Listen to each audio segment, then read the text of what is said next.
Hi friends, welcome back to my channel. তো আমার কাছে ভিডিওটা ছিল, আমি দিতে পারিনি। পরের দিন মানে আমার বুর বার্থডের পরের দিন ওর বন্ধুরা সবাই মিলে কেক কাটিং করেছে। হ্যাপি তোমরা দেখতেই বার্থডে পাচ্ছ টু ভিডিওটা।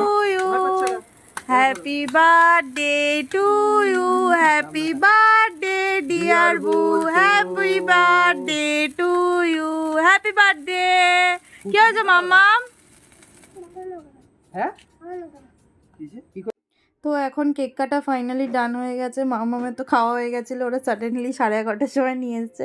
তো এত রাতে আমরা শুয়েই পড়ছিলাম, তারপরে কেক টেক কাটা হলো, সবাইকে কেটে কেটে দেওয়া হলো। আর একটা জিনিস করেছে, সেটা হলো যখন স্প্রে করেছে তখন আমার কানের মধ্যে ঢুকিয়ে দিয়েছিলো পুরো। আমি ওই জন্য ওই ভিডিওটাকে করতে পারিনি, তখন মোবাইলটার ভিডিওটা স্টপ করে দিতে হয়েছে। তারপরে ওরা কেক কেটে ভালোই আনন্দ করেছে সবাই মিলে, আমরাও ভালো আনন্দ করেছি। টাটা, দেখা হবে নেক্সট ব্লগ।